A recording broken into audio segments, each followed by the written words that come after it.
Con el permiso de la presidencia, los suscritos: Luis Fernando Salazar Fernández, Silvia Guadalupe Garza Galván, Daniel Ávila Ruiz, Jorge Luis Lavalle Mauri. Senadores de esta legislatura del Congreso de la Unión,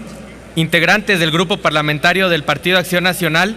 con fundamento en lo dispuesto por los artículos 71, fracción segunda de la Constitución Política de los Estados Unidos Mexicanos, así como por los artículos 8, fracción primera, 164, numeral 1, 169, 171 y 172 del Reglamento del Senado de la República, sometemos a consideración de esta soberanía la siguiente iniciativa de decreto por el que se modifican los párrafos primero, segundo y octavo del artículo 18 de la Constitución Política de los Estados Unidos Mexicanos al tenor de la siguiente exposición de motivos. El objetivo de privar la libertad a una persona por medio de una sentencia judicial es muy claro: castigar una conducta antisocial clasificada como delito en la legislación penal vigente.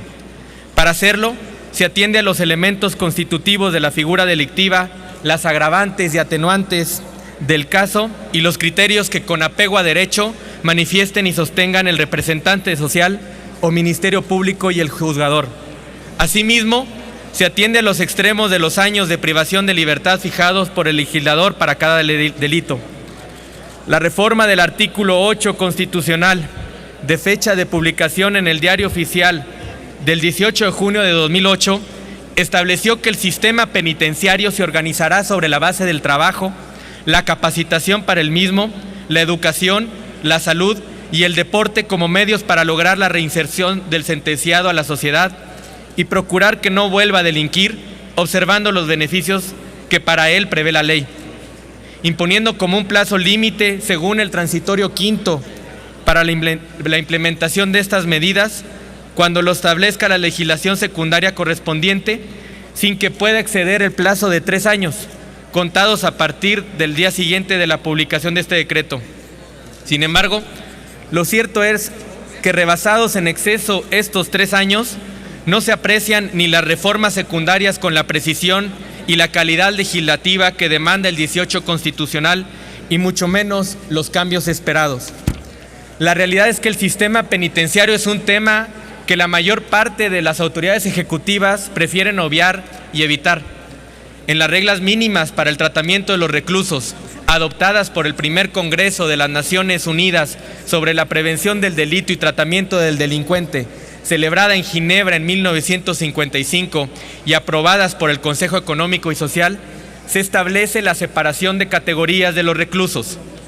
Dice que los reclusos pertenecientes a categorías diversas deberán ser alojados en diferentes establecimientos o en diferentes secciones dentro de los establecimientos, según su sexo y edad, sus antecedentes, los motivos de su detención y el trato que corresponda aplicarle. Desde siempre, los centros de extinción de penas privativas de la libertad, mejor conocidos de forma genérica como cárceles, penales o centros de readaptación social, presentan en México diversos problemas para cumplir con sus objetivos primordiales, entre los cuales se encuentra principalmente la sobrepoblación, la cual genera enormes gastos e impide el fin principal del sistema penitenciario, según nuestra Carta Magna, y que para solucionarla se debe atender a los siguientes elementos principales que la generan: la falta de inversión gubernamental y privada en la construcción y la ampliación de los centros de readaptación social, el combate al crimen organizado, que ha derivado en un incremento exponencial de la población de reos y reclusos de la competencia federal, la explosión demográfica y por ende de los ofensores o delincuentes de tipo común, y la falta de aplicación de opciones alternativas para que extingan sus condenas aquellos que no cometieron delitos graves. Desde el año 2012, México ha intentado reparar la crisis carcelaria, ya que en 2006 solo tenía 6 cárceles federales de alta seguridad y en 2013 el número subió a 15. En solo 2 años, el gobierno federal ha asignado casi 30,000 millones de pesos para esos centros federales, pero la transferencia de presos ha sido lenta. Hoy en día, esos penales solo tienen el 10% de la población penitenciaria, es decir, 25,000 presos. En fecha de 24 de febrero del 2012, el gobierno federal reveló que el sistema penitenciario debería derogar cerca de 236,000 pesos anuales por cada reo sujeto. El gasto que el gobierno federal presupuestó en 2011 para financiar al sistema federal penitenciario asciende a 10,751 millones de pesos, el cual cubre los costos necesarios para el resguardo de 45,500 presos que cometieron algún delito del fuero federal. En suma, la población penitenciaria del fuero federal y común ascendió a 224,246 en 2011, distribuidos en 400 centros penitenciarios en el país, los cuales tienen la capacidad instalada para resguardar a 184,193 reos. Se estima que el sistema penitenciario de México presenta una sobrepoblación de 40,053 personas. Un informe de la Auditoría Superior de la Federación del año 2011 revela que los casi 31,000 reos federales recluidos en esas fechas en penales estatales no están correctamente separados de los reos del fuero común. Asimismo, señala que en 4 de los 12 penales federales, los reos de alta peligrosidad no están separados de aquellos que son de baja peligrosidad o que han cometido delitos no relacionados con actos violentos. Los problemas de sobrepoblación, hacinamiento, autogobiernos y faltas de programas efectivos de reinserción social irán a la alza si no se hacen cambios estructurales e institucionales de fondo, y todo seguirá como hasta ahora y empeorando cada día. Países como Honduras y El Salvador, que han debido enfrentar los últimos 10 años problemas de sobrepoblación en sus prisiones, han transitado hacia reformas en sus legislaciones, como el proyecto de las denominadas granjas penales, lugares que cuentan con la infraestructura necesaria para que los reclusos que califican para formar parte de ellas puedan desarrollar una actividad productiva real, ya sea en talleres o en zonas de cultivo de alimentos. Se trata de que estos centros sean autosustentables y que los ingresos generados y el trabajo de los reclusos permita que el centro se sostenga sin necesidad de mayor apoyos externos, o al menos a reducir estos considerablemente.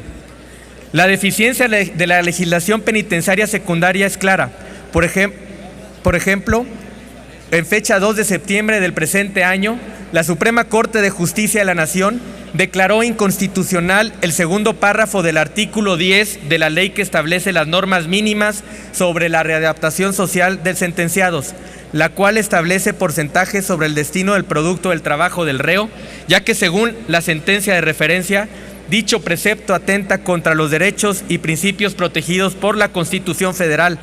tales como el mínimo vital, la libertad de trabajo, la igualdad, seguridad jurídica y por ende en contra del principio de dignidad humana, base y condición de los demás derechos. Creemos y consideramos que para atajar y hacer que las reformas secundarias se traduzcan en leyes coercitivas, efectivas y de resultados concretos, el artículo 18 constitucional debe ser reformado y adecuado, incluyendo términos como la industria penitenciaria, los beneficios procesales, los centros alternativos para el cumplimiento de las penas y la separación de los reos de acuerdo a su perfil y clasificación,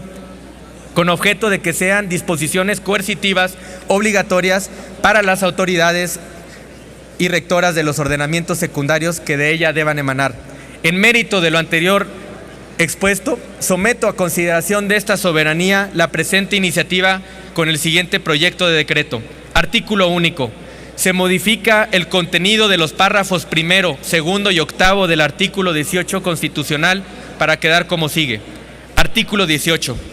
Solo por el delito que merezca pena privativa de libertad habrá lugar a prisión preventiva. El sitio de esta será distinto al que se destinare para la extinción de las penas y estarán completamente separados. Los centros de reclusión para los sentenciados deberán contar con la clasificación de máxima, mediana y mínima seguridad, pudiendo un solo sitio contar con las áreas que reúnan los tipos antes señalados, mediando una separación total entre estas. Los sentenciados compurgarán sus penas en el centro o área que les corresponda de acuerdo a su perfil, grado de peligrosidad, antecedentes delictivos y en base a los estudios que les practiquen las autoridades competentes. Estas valoraciones se realizarán por lo menos una vez al año en cada sentenciado a efecto de considerar si amerita ser enviado a un centro de área distinta o acceder a los beneficios penitenciarios establecidos en la ley. El sistema penitenciario se organizará sobre la base del respeto a los derechos humanos, del trabajo, la capacitación para el mismo, la educación, la salud y el deporte como medios